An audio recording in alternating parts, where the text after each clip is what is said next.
네, 오늘도 이렇게 함께 예배할 수 있어서 감사의 마음을 가지고 나아갑니다. 특별히 우리가 팔복을 나누면서 오늘 벌써 5번째 복인 이 5번째 이 팔복의 시간을 가지게 됩니다. 이 말씀을 나누면서 또 되돌아볼 때에 우리가 얼마나 복된 자의 모습인지를 생각해 보셨나요? 우리는 앞서 4가지의 복을 살펴보았습니다. 첫 번째 내용이 무엇이었습니까? 심령이 가난한 자는 복이 있나니 천국이 그들이 것임이요 라는 말씀이었습니다. 우리 안에는 아무것도 없지만 내세울 것이 없을 때 오히려 우리 안에 그것이 복으로서 작용한다라는 말씀을 나누었죠. 그리고 두 번째는 애통하는 자는 복이 있나니 그들이 위로를 받을 것이다 라는 말씀이었습니다. 우리 가운데 영적 민감성을 가지고 시대에 통한 애통, 시대를 가진 애통, 그리고 내 안에 영적인 민감성을 가진 애통을 생각하며 나아갔습니다. 그것이 곧 우리의 영적 민감성과 연결된다는 사실을 나누었죠. 이제 세 번째로 이런 말씀입니다. 온유한 자는 복이 있나니 그들이 땅을 기업으로 받을 것이미요 라는 말씀입니다. 하나님 앞에, 사람 앞에 우리 자신을 주장하지 않고 하나님이 주시는 복을 누리게 되는 것이 바로 이 말씀이다 라고 했죠. 그리고 지난주에 살폈던 4번째 복은 의에 줄이고 목마른 자는 복이 있나니 그들이 배부를 것이미요 라는 본문을 나누었습니다. 우리에게 의와 이 의에 대한 목마름과 갈증이 있을 때 하나님이 그 의를 풍성히 채우실 것이고 그 복을 풍성히 채울 것이다 라는 말씀으로 우리가 이 말씀들을 나누었습니다. 그렇게 될 때 우리는 하나님이 우리의 삶을 풍성하게 인도할 것이라 라고 말씀을 나누었죠. 어떻습니까? 여러분 가운데 이 4가지 복을 살펴볼 때 여러분들은 복된 삶이라는 사실을 기억하셨습니까? 어떻게 생각하십니까? 오늘 교회에 나오는데 사모님이랑 저랑 얘기하다가 영환이의 프로필이 바뀌었다라는 말을 하더라고요. 프로필을 켜보면 배경사진에 영환이가 팔복을 말씀을 가지고 찍어놨다 뭐 이런 말을 하다가 하니까 영환이에게 팔복을 풍성히 누리고 있는 삶이 있지 않을까 하는 생각을 해봤습니다. 다른 분들은 어떠신지 모르겠습니다. 우리 가운데 이 팔복의 말씀들을 한 가지 한 가지 살펴볼 때 이 여러 가지의 복들이 우리 삶에 있는지 느끼십니까? 제가 계속해서 말씀을 나누면서 이 팔복은 구원의 조건이 아니라 구원받은 자의 열매, 구원받은 자의 삶의 모습이라고 했습니다. 이 복들이 여러분들 안에 조금씩 나타나고 있으십니까? 아니면 여전히 이 말씀들로 복들이 우리의 지식만 채우고 머리만 채우고 우리의 삶의 자리는 그 자리에 머물러 있습니까? 팔복은 우리의 지식을 채우는 정보가 아닙니다. 하나님께서 원하시는 성도의 모습이 어떠해야 하는지를 보여주는 선명한 사진임을 기억하시기 바랍니다. 만약 우리 안에 이 모습들이 부족하다면 하나님께서 반드시 우리의 삶에서 이 열매를 맺어가시기를 기도해야 하지 않겠습니까? 오늘은 이제 그 5번째 복인 이 복을 나누고자 합니다. 우리가 5장 7절을 한번 함께 읽어보면서 이 복의 말씀을 조금 더 깊게 나누어 보고자 합니다. 5장 7절 말씀입니다. 함께 읽으시겠습니다. 시작. 긍휼히 여기는 자는 복이 있나니 그들이 긍휼히 여김을 받을 것이며. 아멘. 네, 그렇다면 여기서 나오는 긍휼은 무엇일까요? 본문에서 나오는 긍휼히 여기는 자는 복이 있나니 그들이 긍휼히 여김을 받을 것이다 라고 이야기를 합니다. 그렇다면 여기서 기록된 긍휼은 어떤 의미일까요? 이 긍휼이라는 단어는 동사로 볼 때 엘레오라는 단어인데 이 단어를 직역하면 긍휼히 여기다 혹은 불쌍히 여기다 라는 의미입니다. 긍휼이라는 단어를 한글 사전에 검색해 보니까 이렇게 나옵니다. 불쌍히 여겨 돌보아 줌이라는 의미입니다. 그렇다면 이 긍휼을 우리가 조금 더 편하게 이해한다면 불쌍히 여긴다라는 의미가 된다라고 할 수 있겠죠. 그렇다면 여기서 불쌍히 여긴다는 것은 어떤 의미일까요? 불쌍하다라는 단어를 생각해 보면 어떠십니까? 우리가 불쌍하다라는 단어를 생각해 보면 이 단어는 동정심과 관련된 단어같이 느껴집니다. 여기서 단순히 우리가 생각하는 동정심을 말하는 것으로 이 긍휼을 이해할 수 있을까요? 그렇지는 않습니다. 이 긍휼이라는 의미는 자비라는 의미와 연결되는데 이 단어는 곧 예수님이 나타나신 행동과 연결해서 생각할 수 있습니다. 그렇다면 이 예수님과 연결된다는 것은 곧 이 긍휼이라는 것은 하나님의 성품, 삼위 하나님의 성품과 연결이 되는 거죠. 먼저 우리가 마태복음 9장 27절에서 한 본문이 기록되어 있는데, 이 본문에서는 관리의 딸인 소녀가 죽은 것을 듣고 혈류병을 그 집으로 가는 길에 혈류병 여인을 낫게 한 사건을 알고 있습니다. 그리고 소녀의 집에 가서 그 소녀를 자는 것이라고 말하고 일으킨 후에 한 기록된 사건이 있습니다. 그 사건이 일어나고 나서 이제 예수님이 그 지역을 떠나려고 하실 때에 두 맹인이 다가와서 예수님을 향하여서 소리를 칩니다. 그 마태복음 9장 27절 본문에는 이렇게 기록하고 있는데, 예수께서 거기에서 떠나가실새 두 맹인이 따라오며 소리질러 이르되 다윗의 자손이여 우리를 불쌍히 여기소서라고 이야기를 합니다. 두 맹인이 예수님께 불쌍히 여기소서라고 소리칠 때에 이 불쌍히 여기소서가 같은 극률이라는 단어에 사용된 단어입니다. 그러니 여기서 불쌍히 여겨달라는 말은 자신들의 공로나 자격을 주장하지 않고 오직 하나님의 자비로만 의지합니다라는 의미입니다.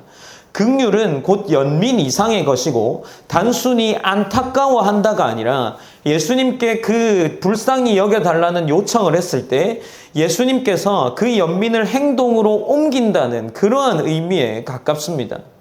또한 히브리서 2장 17절에는 이러한 본문이 있는데, 그러므로 그가 범사의 형제들과 같이 되심이 마땅하도다.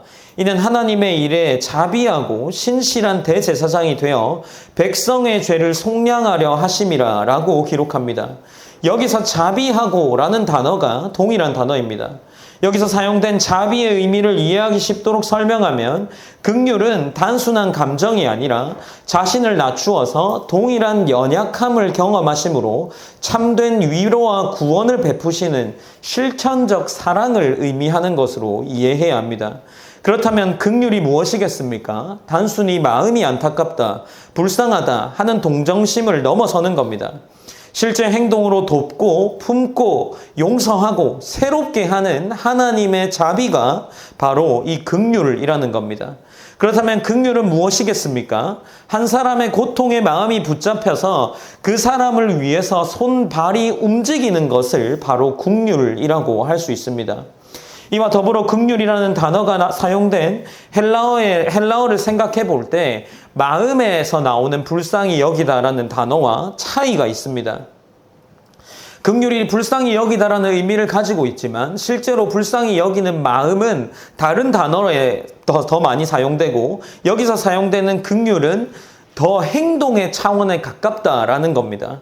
히브리어에서 이 긍휼이라는 단어로 번역된 히브리어를 살펴보면 구하다, 사랑하다, 나눠주다 라는 등의 단어가 긍휼로 번역이 되었습니다. 그렇다면 이 긍휼이라는 단어는 행동이 나타나야 하고 실천이 보이는 것이 긍휼이라는 단어입니다. 그렇다면 본문에 조금 더 주목해 봅시다. 긍휼히 여기는 자는 복이 있나니 라고 말하면서 그 복은 다른 것이 아니라 어떤 복이라고 합니까? 그들이 다시 긍휼히 여김을 받게 될 것이 복이다 라고 합니다. 동일한 종류의 자비가 돌아오게 될 겁니다. 우리가 누군가에게 이 긍휼이라는 복을 실천할 때 그 긍휼이 다시 우리에게로 돌아와서 동일한 긍휼을 얻게 되는 것이 바로 긍휼이라는 거죠. 그러나 우리가 여기서 생각하고 기억해야 할 것은 이 긍휼이 조건적인 거래가 아니라는 사실을 기억해야 합니다. 팔복이 구원받은 자의 열매라고 말했음을 기억해야 합니다. 팔복 전체의 맥락은 하나님 나라의 백성이 이미 하나님의 긍휼을 입은 자라는 선언에서 시작됩니다. 하나님의 긍휼을 아는 자는 당연히 긍휼을 베푸는 사람으로 살아가야 한다라는 겁니다. 그러니 어떻습니까? 긍휼을 베풀 수 있는 자는 곧 구원을 받은 자입니다. 앞서 맹인이 불쌍히 여기소서라고 소리를 질렀다고 했습니다. 여러분은 어떠십니까? 스스로에게 긍휼을 받은 자라고 생각하십니까? 우리가 2주 전에 신앙 고백서를 살펴보면서 회개에 대해서 나누며 또한 이 용서받은 자가 행할 수 있는 용서라는 것을 우리가 함께 나누었죠. 그때 빚을 탕감받은 자의 비유를 말하면서 어떤 것을 나누었습니까? 그는 모든 것을 탕감받았던 사람입니다. 그러나 그가 살아가는 삶의 현장에서 그는 긍휼을 실천했습니까? 그렇지 않았죠. 곧 긍휼을 받은 은혜를 기억할 줄 아는 것도 곧 긍휼을 실천할 수 있는 자라는 겁니다. 그래서 예수님은 긍휼히 여기는 자는 복이 있나니 그들이 긍휼을 여김을 받을 것이다 라고 말한 이 말씀은 우리가 긍휼을 받는 것에서 멈추는 것이 아니라 이 긍휼을 흘려내 보내는 것까지 나아가야 한다라는 것을 우리는 생각해 볼 수 있습니다. 그렇다면 이 긍휼이라는 것이 성경에 어떤 모습으로 등장하는지 한번 생각해 보아야 하지 않을까요? 긍휼이라는 것을 살펴볼 때 우리는 요셉이라는 인물을 아마 떠올릴 수 있지 않을까 싶습니다. 성경에서 그 모습을 한번 생각해 보면 어떨까요? 대표적으로 긍휼이 요셉에게서 나타난다라고 생각해 볼 수 있는데 요셉은 형들에게 어떤 취급을 당합니까? 취급이라는 단어가 조금 어색하긴 하지만 이 요셉은 형들에게 어쩌면 배신을 당한 어떤 인물 중에 한 인물이 아닙니까? 그는 긍휼을 실천할 수 없는 상태라고 할 수 있습니다. 그가 아주 긴 시간 동안 감옥에서 시간을 보내었고 그리고 긍휼의 모습을 가지고 나아갈 때 그는 형들에게 어쩌면 긍휼할 수 없는 상태가 된 거죠. 그러나 그가 하나님께서 그의 삶을 형통하게 하셨다는 것을 믿고 긴 시간을 보내면서 애굽의 총리에 앉힌 자가 바로 하나님이라는 사실을 기억하며 살아가는 인물입니다. 그러니 그의 삶은 미움이 아닌 긍휼의 자리에 있게 된 거죠. 그런데 그 가운데 이스라엘의 가뭄으로 형들은 애굽으로부터 구제를 받고자 내려오게 됩니다. 그리고 그 가운데 요셉 앞에 나아오게 되죠. 여기서 요셉은 어떻게 합니까? 그가 만약 긍휼을 실천하지 않는 자라면 형들을 원수로 생각하고 그들에게 자비를 베풀지 않았을 겁니다.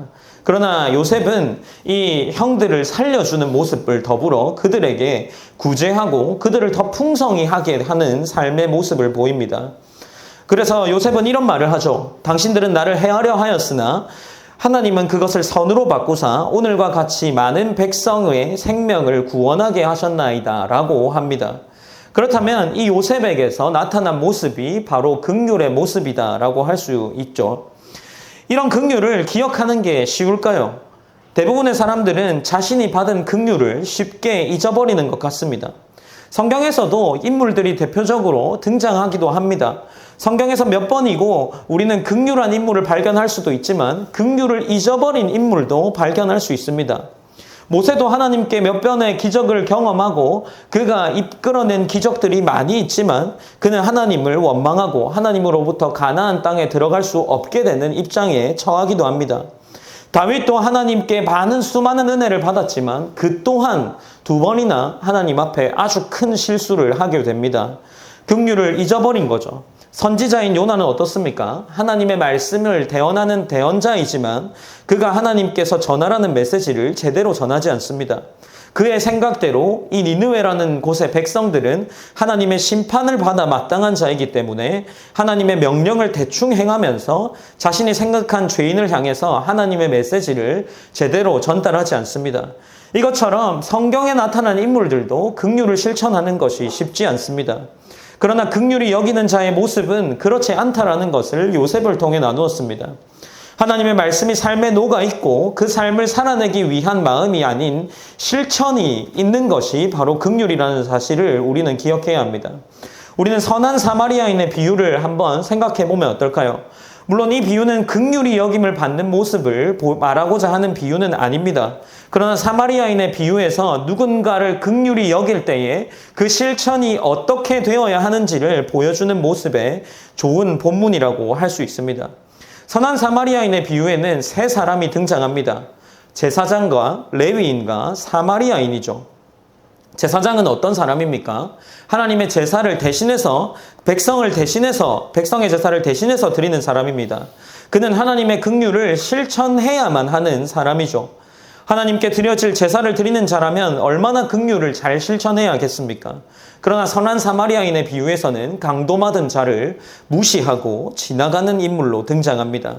레위인으로 또 등장하는데 이 레위인이라면 어떻겠습니까? 우리가 이 역대기를 살펴보면서 레위인들은 성전의 업무를 보는 자들이었습니다. 그렇다면 그들 또한 하나님과 누구보다 가깝게 지내는 인물들이었습니다. 그러나 선한 사마리아인의 비유에서는 이 강도받은 자를 챙겨주지 않고 무시하고 지나갑니다.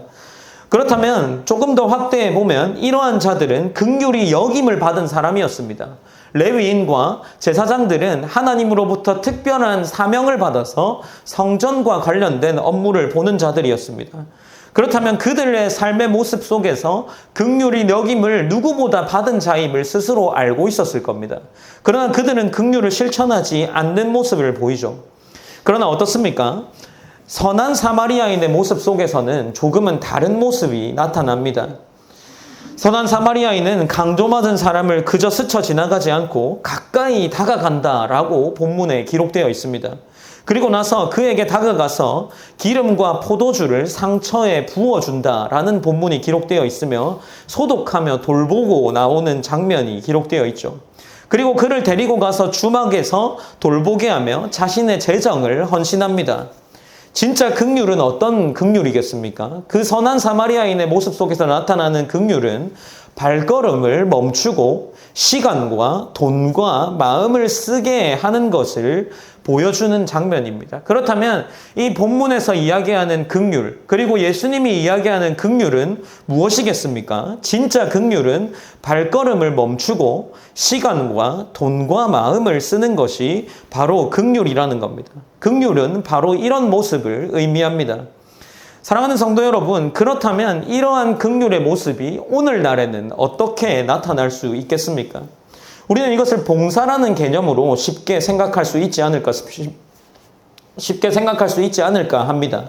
어려움에 처한 이웃을 돕기 위해 기꺼이 자신의 시간을 내어주는 모습, 몸이 불편한 사람들을 위해 교회 차량으로 봉사하는 모습, 어떤 분은 말로만 힘내라고 하지 않고 자신의 시간을 들여서 사람을 만나고 직접 밥을 사주고 그 마음을 들어주는 것, 오해받고 손해보더라도 한 사람을 지켜주는 것, 그것이 긍휼이지 않겠습니까?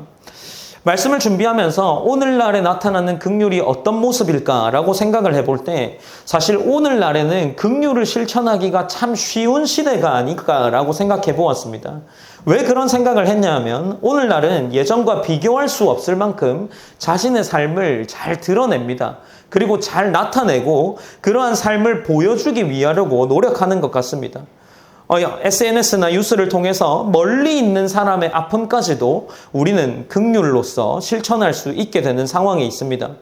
어려움에 처한 소식들을 SNS나 뉴스를 통해서 알게 되고 우리는 마음만 먹으면 어쩌면 그들에게 바로 도움의 손길을 보낼 수 있는 세상에 살고 있습니다.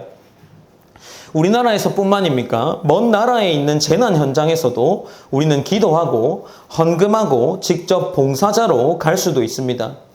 옛날에는 알지 못하고 지나갔을 수많은 상처와 눈물을 외면하기가 더 어려워진 시대가 아닐까 합니다. 너무 많은 정보가 쏟아지기 때문에 마음을 닫아버릴 수도 있지만 오히려 하나님께서 우리에게 더 많은 긍휼의 기회를 보여주시는 것이라고 생각합니다. 기술과 소통이 발전한 만큼 우리는 손과 발이 되어 실천할 수 있는 장벽도 더욱 많아지고 기회도 많아졌습니다. 오늘날은 세상이 점점 각박해져 가고 있기 때문에 아주 작은 긍휼의 손길도 어쩌면 더 큰 울림을 줄 수 있게 되지 않을까 싶습니다. 모두가 자신의 유익만을 챙기려 하는 시대에 한 사람의 선한 마음과 작은 실천이 얼마나 귀하고 빛나는 자리가 되겠습니까? 우리는 함께 모여 예배할 뿐만 아니라 이 예배에서 받은 은혜를 우리의 삶의 현장으로 들고 가서 긍휼을 받은 자의 모습을 또한 긍휼로 옮겨야 하지 않겠습니까? 사랑하는 성도 여러분, 우리가 마음만 뜨겁게 하고 끝나는 신앙인이 아니라 눈물에 머무르지 않고 발걸음으로 나아가는 긍휼의 사람이 되는 것이 바로 긍휼히 여기는 자라는 겁니다. 오늘도 주변을 살펴보면 어떻습니까? 정말 조금만 마음을 기울이면 우리 주변에 도움이 필요한 사람이 보일 겁니다. 긍휼을 베푸는 것은 거창한 일이 아닙니다. 작은 말 한마디와 작은 배려 하나가 하나님의 나라의 긍휼을 세상에 흘려보내는 씨앗이 될 겁니다. 긍휼은 우리의 선택입니다. 하나님께서 이미 긍휼을 부어주셨기 때문에 그 긍휼을 받은 자로서 우리는 그 긍휼의 통로가 되어야 할 겁니다. 이 시대는 분명히 긍휼을 실천하기 좋은 시대입니다. 그렇다면 그 긍휼을 우리가 기쁨으로 실천하는 것이 하나님의 자녀의 모습이라 생각합니다. 사랑하는 성도 여러분, 긍휼은 받은 자가 실천할 수 있습니다. 우리는 앞서 의에 줄이고 목마른 자는 복이 받는다 했습니다. 그가 누릴 복은 배부름의 복이었죠. 의에 줄이고 목마르기 위해서는 분명한 의가 무엇인지 알아야 했던 것처럼 동일하게 긍휼을 실천하기 위해서는 참 긍휼이 무엇인지 알아야 가능할 겁니다. 그래서 여러분이 긍휼이라는 것을 생각하면서 내가 받은 은혜, 곧 예수님이 내게 주신 은혜를 잊지 않았으면 합니다. 긍휼의 진정한 모델은 예수님이시기 때문입니다. 예수님은 우리에게 긍휼이 무엇인지 몸소 보여주셨죠.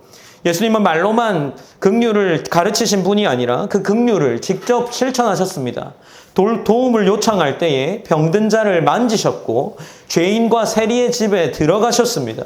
아무도 거들떠보지 않던 사람들을 찾아가서 안아주셨고 사람들은 예수님을 무엇이라 평가했습니까? 죄인의 친구라 부르며 손가락질했지만 주님은 그 비난을 감수하고서 한 영혼을 긍휼히 여기셨습니다. 오병이어의 현장에서도 배고픈 무리를 불쌍히 여기셔서 그들을 먹이셨고 심지어 사마리아 수가성 여인에게 찾아가 그녀의 인생을 바꿔주는 그러한 긍휼을 실천하셨습니다. 주님이 흘리신 눈물은 단순히 그 영혼을 불쌍히 여기는 마음 이상이었고 행동이었습니다. 그 긍휼은 결국 무엇으로 이어졌습니까? 우리가 구원받게 되는 십자가로 이어졌습니다. 예수님은 죄 없으신 분이셨지만 죄인인 우리를 위해 자신의 몸과 피를 내어주셨죠. 십자가는 하나님의 긍휼이 가장 분명하게 드러낸 자리라는 것을 우리가 기억해야 합니다. 우리 안에 여전히 십자가에 대한 감격과 사랑이 머물러 있다면 우리는 그 사랑 때문에 그 긍휼을 실천할 수 있게 되지 않겠습니까? 만약 내가 받은 긍휼이 얼마나 큰지 잊어버리는 순간 우리는 누군가를 향해 냉정해지고 판단하고 손가락질하게 될 겁니다. 그러나 내가 용서받은 죄인이고 내가 하나님으로부터 긍휼히 여김을 받은 자라는 사실을 기억한다면 우리는 아무리 미워 보이는 자라도 그를 불쌍히 여길 마음이 있을 겁니다. 예수님은 지금도 우리를 긍휼히 여기십니다. 우리의 연약함을 아시고 중보하시며 우리를 붙드십니다. 그러니 사랑하는 여러분, 내가 받은 이 놀라운 긍휼의 은혜를 기억하시기 바랍니다. 그러니 그 기억하시는 긍휼을 통해서 작은 사랑이라도 좋습니다. 오해받아도 좋습니다. 주님께서 내게 하신 것처럼 나도 또 다른 영혼을 감싸 안고 그렇게 세상을 살아나가기 바랍니다. 사랑하는 성도 여러분, 긍휼을 실천할 수 있으십니까? 여러분은 그 긍휼을 기억하고 네라고 대답하신다면 너무 감사한 상황이겠지만 네라고 대답함에도 불구하고 이 긍휼을 실천하는 것은 실제로 매우 어려운 일입니다. 여러분이 회사에서 실수한 동료를 볼 때 어떻게 하겠습니까? 하나님은 내가 받은 긍휼을 기억해라 라고 말하지만 괜찮아, 함께 수습해보자 라는 말을 하는 것은 쉽지 않습니다. 어느 날 길가에 도움이 필요한 이웃을 보았을 때 바쁘다고 지나치지 않고 잠시 멈춰 서는 수 있으시겠습니까? 가정 안에서도 마찬가지입니다.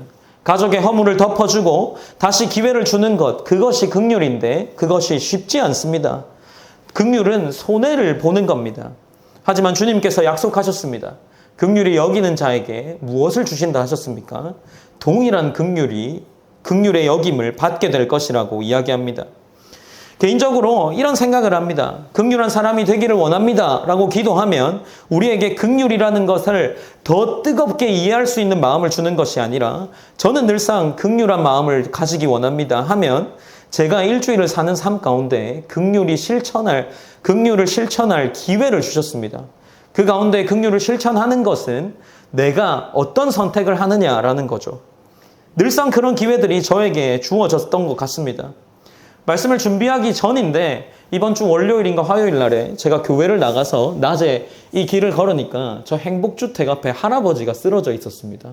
그 할아버지가 쓰러져 있었는데 바빴어요. 수업을 하러 가야 돼가지고 이 할아버지를 내가 어떻게 해야 될까. 물론 사람들이 모여 있었는데 그 할아버지에게 도움을 주어야 하지 않을까 하는 마음이 들어서 할아버지 호흡을 잘 못하시길래 제가 CPR을 들은 지 얼마 안 됐습니다. 그래서 이제 그냥 기도 확보를 해줘야겠다 하는 마음에 신발을 벗기고 이제 그 벨트 버클을 풀고 목에 기도를 확보해주고 있었습니다. 사람들 건드리지 말라고 하더라고요. 손해볼 수도 있다고. 근데 뭔가 해야 될 것 같아서 하고 나서 말씀을 준비하는데 하필 말씀이 이런 말씀이더라고요. 그래서 내가 만약에 그걸 안 했으면 오늘 참 말할 때 마음이 좋지 않았겠다, 이런 마음이 들더라고요. 여러분들의 삶 가운데 긍휼을 실천하는 것은 어떻게 다가올지 모르겠습니다. 이 긍휼은 결코 완벽한 사람만 실천할 수 있다라고 생각하지 않으셨으면 좋겠습니다. 우리는 모두 연약하고 우리 안에 긍휼을 받지 못했다면 우리는 결코 긍휼을 실천할 수 없는 자가 아닐까 합니다. 주님이 내게 베푸신 그 끝없는 긍휼을 기억한다면 우리는 그 긍휼을 실천할 수 있을 겁니다. 누군가를 용서하기가 너무 어렵습니까? 그렇다면 우리의 죄가 얼마나 큰지를 하나님께 한번 여쭤보시고 그 큰 죄를 내가 한번 느낄 수 있도록 하나님께 기도해 보는 것은 어떻겠습니까? 혹시 사랑하는 마음이 내게 없다면, 사랑해야 할 이웃이 눈에 보인다면 주님이 내게 어떤 사랑을 주셨는지를 한번 마음에 떠올려 보는 것은 어떻겠습니까? 주님께서 긍휼히 여기는 자는 긍휼히 여김을 받을 것이다 라고 약속하셨습니다. 우리가 주님 앞에 설 때 우리에게 긍휼을 실천한 자에게 주어지는 복이 주어질 겁니다. 이 땅에서 그 긍휼을 다 돌려받지 못해도 주님께서 다 갚아주실 것이라는 믿음으로 그 소망을 가지고 우리가 이 땅을 살아내지 않습니까? 이번 한 주간에 작은 긍휼을 실천할 수 있는 기회들이 여러분 앞에 주어지지 않을까 합니다. 그 순간 주저하지 말고 예수님의 마음으로 실천할 긍휼에 한 발 내디디시기 바랍니다. 우리는 또한 기억해야 할 것이 하나 더 있다고 생각합니다. 교회에서는 어떻겠습니까? 라는 질문을 던져보고 싶습니다. 긍휼을 세상 안에서 실천하는 것도 중요하겠죠. 그러나 오늘 우리에게 주어진 것은 교회의 삶 또한 주어졌다는 것입니다. 긍휼은 선택이 아니라 하나님의 자녀된 모습이라는 것을 계속해서 나누고 있습니다. 그렇다면 교회는 어떤 공동체입니까? 하나님의 자녀의 공동체입니다. 우리가 교회 안에서 서로를 긍휼히 여기지 못한다면 밖에 나가서 누구에게 긍휼을 실천할 수 있겠습니까? 삼위 하나님은 우리 교회를 긍휼의 공동체로 세우시길 원하실 겁니다. 서로의 연약함을 덮어주고 넘어졌을 때 잡아 일으켜주고 누군가 홀로 있지 않도록 잡아주는 것이 긍휼이라면 우리의 교회 공동체는 어떤 모습으로 세워져야 하겠습니까? 이번 한 주간 나에게 맡겨진 자리에서 누군가의 마음을 살리고 누군가를 세워주고 긍휼의 통로로 서 있는 한 하나님의 자녀가 되시기를 축복합니다. 주님께 받은 긍휼을 잊지 않고 그 긍휼을 전하는 자가 되시기를 소망합니다. 우리가 일상을 보내면서 우리의 교회 이름이 일상교회인 것처럼 이 긍휼을 일상에서 실천하시기 바랍니다. 우리 가운데 하나님께서 주시는 이 긍휼이 어찌나 크신 것을 이해하시고 그 받은 긍휼을 이해하며 나아갈 때 하나님께서 내게 주신 긍휼로 인하여서 또 다른 누군가에게 그 긍휼을 실천하는 그러한 하나님의 자녀가 되길 원합니다. 우리가 한 주간의 삶을 살아낼 때 꼭 이 긍휼을 실천할 수 있는 모습의 자녀가 되시기를 간절히 원합니다. 우리가 이 시간 말씀을 기억하면서 기도하기 원합니다. 긍휼히 여김을 받는다는 것은 긍휼히 여길 수 있는 자가 된다는 것은 우리가 긍휼히 여김을 받은 자라는 것을 깊이 깨달은 자입니다. 그런데 하나님께서 그 긍휼히 여기는 자에게 어떤 복을 주신다고 하십니까? 동일하게 긍휼히 여김을 받을 것이라고 합니다. 이 땅에서 받든지 아니면 이후에 하나님 나라에서 받든지 우리에게 이 긍휼이라는 복은 반드시 주어졌다는 거죠. 우리가 이 시간 함께 기도할 때 하나님, 내가 이 땅에서 긍휼, 곧 불쌍히 여기는 마음으로 끝나지 않고 우리 안에 누군가를 실천으로서 도울 수 있는 것, 그에게 발걸음을 옮기고 그에게 시간과 나의 재정과 나의 에너지를 투자할 수 있는 그러한 하나님의 자녀가 되기 원합니다. 내가 하나님 안에서 받은 사랑을 더 깊이 깨닫게 하시고 그 더 깊이 깨달아진 그 은혜와 사랑이 내 안에 흘러넘쳐서 굳이 내가 노력하지 않아도 내게 주신 큰 은혜를 깊이 깨달았기 때문에 내가 하나님 안에서 그 사랑을 실천할 수 있기 원합니다. 라고 우리 그렇게 함께 기도하시면서 나아갔으면 좋겠습니다. 말씀을 기억하시면서 또 나 개인으로 떠올리는 그 기도의 제목들을 기억하시면서 함께 기도의 자리로 나아가기 원합니다. 기도하시겠습니다.